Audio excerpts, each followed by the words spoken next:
ایک صاحب نے سوال پوچھا، کہنے لگے میلاد کس کو منانا چاہیے؟ میں نے کہا اس بیٹی کو منانا چاہیے میلاد جو زندہ ہوتی تھی تو دفن کر دیا جاتا تھا، پر میرے رسول نے فرمایا اب جو بیٹی پالے گا نا میں اس کا بازو پکڑ کے جنت میں ساتھ لے کے جاؤں گا۔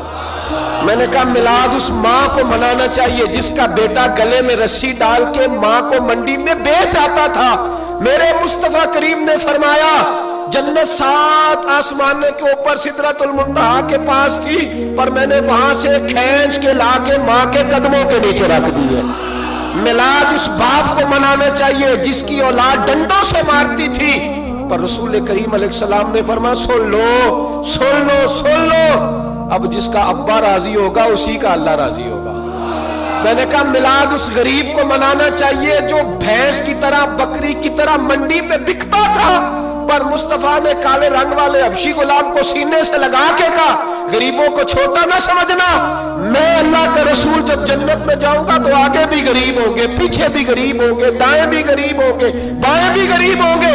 فرمایا امیر ویٹنگ لسٹ میں ہوں گے، 500 سال بعد جنت میں جائیں گے، غریبوں کے لیے جنت کے دروازے 500 سال پہلے ہی کھلوا دوں گا۔ اسے منانا چاہیے، میلاد منانا چاہیے۔ اور میں نے کہا مولوی سن تجھے پوچھتا کوئی نہ، تیرا ذکر کوئی نہ کرتا، لیکن تو ممبر پہ بیٹھا ہے، تو محمد عربی کے نام کا کھا رہا ہے، تو علی کے نام کا کھا رہا ہے، تو عمر عثمان اور ابو بکر کے نام کا کھا رہا ہے، تو حسنین کا صدقہ کھا رہا ہے۔ تجھے نہ تیری کبھی کسی نے برادری پوچھی، نہ کبھی تیرا کسی نے ایڈریس پوچھا، نہ کبھی کسی نے تیری سند پوچھی۔ لوگ تیرے نعرے لگاتے ہیں، لوگ تیرے ہاتھ چومتے ہیں، پھر مان جا کہ تجھے صبح بھی میلاد منانا ہے، شام بھی میلاد منانا ہے، اور تجھے یہ کہنا چاہیے خس خس جنہ قدر نہیں میرا ایتے صاحب نو وڈیائیاں میں گلیاں دا روڑا کوڑا، ایتے محل چڑھایا سائیاں، تیرا کام تھا تیری آنکھیں بھیگی رہتی۔ اور اس بوڑھے کو بھی میلاد منانا چاہیے جس کے بارے میں میرے نبی پاک نے فرمایا سفید داڑھی والے کی جس نے عزت کی اس نے تو رب کی عزت کی، اس نے تو رب کی عزت کی میرے بھائی۔ اس مزدور کو بھی میلاد منانا چاہیے جس کے بارے میں نبی پاک نے فرمایا جو اپنے ہاتھوں پہ چھالے ڈال کے مزدوری کرتا ہے میں نے تو اسے رب کریم کا دوست بنا دیا ہے۔ ہر اس طبقے کو میلاد منانا چاہیے جسے میرے رسول نے عزت عطا فرمائی۔ اس بہن کو بھی میلاد منانا چاہیے جس کے بارے میں نبی پاک نے فرمایا اگر کسی کا باپ چلا جائے اور اس کے حصے میں بہنیں آ جائیں، 4 بہنیں، 3 بہنیں یا 2 بہنیں بیاہ کے جو آیا تپے سے، میرے محبوب نے فرمایا میری انگلیاں جڑی ہوئی ہیں نا اس طرح میں اسے اپنے ساتھ جوڑ کے جنت میں لے کے جاؤں گا۔ اس بہن کو میلاد نہیں منانا چاہیے۔ میرے رسول پاک نے فرمایا جس کی بیٹی واپس آ جائے، طلاق ہو گئی یا بیوہ ہو گئی، واپس آ گئی، نہ بچ سکی واپس آ گئی، فرمایا واپس آنے والی بیٹی کی جو باپ خدمت کرے گا میرے رسول پاک فرماتے ہیں میں قیامت میں اس کا سفارشی بنوں گا۔ تو اس بیوہ کو اور طلاق یافتہ کو میلاد نہیں منانا چاہیے، وہ اس رسول کا ذکر نہیں کرے گی جس نے اتنا درجہ دے دیا، اتنا نواز دیا، اور تجھے تو صبح و شام میلاد میلاد کرنا چاہیے تھا، تجھے تو صبح و شام درود درود کرنا چاہیے تھا، سلام کے گجرے بھیجنے چاہیے۔ یا رسول اللہ کہتے تیری زبان جو ہے وہ ہر وقت تر رہنی چاہیے تھی، تو بحث کر رہا ہے، تو اس پہ دلیلیں دے رہا ہے، تو اس پر باتیں کر رہا ہے۔ حضرت عمر سے پوچھنا، حضرت عمر سے جناب اسامہ بن زید رضی اللہ تعالیٰ عنہ حضور کے غلام تھے، نبی پاک ان سے بڑا پیار کرتے تھے۔ ایک جنگ میں پیسے آئے، حضرت عمر فاروق رضی اللہ تعالیٰ عنہ نے 25,000 دیا اپنے بیٹے کو، اسامہ بن زید کو 50,000 دینار دیے۔ بیٹا کہنے لگا ابا جی وہ تو چھوٹے ہیں میں بڑا ہوں، وہ حضور کے زمانے میں بچے تھے میں جہاد کرتا تھا، یہ آپ نے کیا کیا؟ تو حضرت عمر رو پڑے، کہنے لگے بیٹا یہ تیرے باپ کے سر پر جو عزت کے بال ہیں یہ مصطفیٰ کے اگائے ہوئے ہیں۔ یہ نبی پاک، اسامہ سے نبی پاک کا پیار بڑا تھا، حضور کی محبت بڑی تھی۔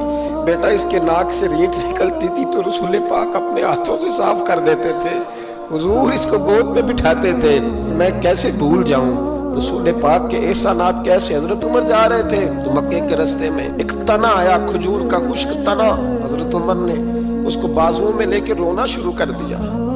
عمر کیا ہوا؟ کہنے لگے یہاں تو میں اونٹ چرایا کرتا تھا، یہاں میرا باپ مجھے مارا کرتا تھا، دیکھو آج عمر نعرہ لگاتا ہے تو کیسر و کسرا کام، او بھائی اصلہ نال جے نیکی کریے، ہاں اصلہ نال جے، اصلہ نال جے نیکی کریے، تے وہ نسلاں تاک نہیں بھول دے ہاں بے اسلام نال نیکی کریے تے پھول کنڈیاں نال تول دے اور سن تیری دنیا بھی حضور کے صدقے بنی اور تیری قبر میں بھی کوئی ساتھ نہیں جائے گا، کوئی ساتھ نہیں جائے گا، قبر میں بھی مصطفیٰ کریم صلی اللہ ہو۔ اور دیکھنا قبر کے اندر بھی کبھی کوئی گیا ہے؟ قبر میں بھی رسول پاک، قبر میں بھی رسول پاک، قبر میں بھی رسول پاک۔ میرے استاد فرمایا کرتے تھے بتاؤ جس قبر میں نبی پاک آئیں گے وہاں عذاب کیا ہونا ہے؟ جب حضور ہی آ گئے تو عذاب کیا ہونا ہے؟ نبی پاک تو جدھر سے گزر جائیں رب و جگہ جنت بنا دیتا ہے، وہاں کیا عذاب ہونا ہے؟ وہاں تو دیدار ہونا ہے۔ تیری قبر میں بھی نبی پاک، اور حضور نے فرمایا میزان عمل پہ عمل تلیں گے تو پھر بھی میں تمہارے پاس ہوں گا۔ حضور علیہ السلام نے فرمایا پل صراط سے گزرو گے تو پھر بھی میں تمہارے پاس ہوں گا۔ اور میرے رسول پاک علیہ السلام نے فرمایا جب تم جنت میں جانے لگو گے تو پھر بھی میں تمہارے، تو بتا تیرے رسول تو ہر وقت تیرے ساتھ ہے، تو کب نبی پاک کے ساتھ ہوتا ہے؟ تو بتانا تو کب نبی پاک کے ساتھ؟ میں چھوٹے جلسے کا قائل ہوں، لمبی محفل میں گزارش کرتا ہوں دوستوں سے کہ لمبا جلسہ نہ کرو، لیکن ایک جگہ پہ میں گیا تو ایک بڑے پڑھے لکھے آدمی نے مجھے کہا مولانا ان کو سمجھائیں، آدھی رات تک بٹھائے رہتے ہیں، ان کو سمجھائیں۔ میں نے کہا میں سمجھاؤں گا پر آپ بھی ذرا اپنا لب و لہجہ تھوڑا دھیما کریں، تو پوری رات نہیں نبی پاک کے لیے جاگا، اور میرے رسول تو ساری حیات تیرے لیے جاگتے رہے، ساری رات محبوب نے۔ کیا کہتے ہیں بریلی کے امام اعلیٰ حضرت فرماتے ہیں ان کی مہک نے دل کے غنچے کھلا دیے، وہ جس راہ چل دیے ہیں کوچے بسا دیے ہیں، میرے قریب سے کر قطرہ کسی نے مانگا دریا بہا دیے، دربے بہا دیے ہیں۔ اور اللہ کیا جہنم اب بھی نہ سرد ہوگا؟ اللہ کیا جہنم اب بھی نہ سرد ہوگا؟ رو رو کے مصطفیٰ نے دریا بہا دیے، رو رو کے مصطفیٰ نے، اور پھر کہنے لگے رو رو کے مصطفیٰ نے ان کے نثار کوئی کیسے ہی رنج میں ہو، جب یاد آ گئے ہیں سب غم بھلا دیے، جب یاد آ گئے ہیں سب غم۔ اسی لیے تو ہم کہتے ہیں میلاد کھول کے مناؤ۔ رسول پاک کا میلاد بہانے کرتے ہیں، بہانے وہ کرتے ہیں جس نے کام نہیں کرنا ہوتا، جس نے کرنا ہوتا ہے وہ بہانے۔ اعلیٰ حضرت نے جو پروگرام دیا وہ بڑا لمبا چوڑا ہے، کب تک کا تجھے کیا بتایا؟ اعلیٰ حضرت فرما کے حشر تک ڈالیں گے ہم، حشر تک ڈالیں گے ہم پیدائش مولا کی دھوم، اور مثل فارس نجد کے قلعے گراتے جائیں گے، اور خاک ہو جائیں عدو جل کر مگر ہم تو رضا، دم میں جب تک دم ہے ذکر ان کا سناتے جائیں۔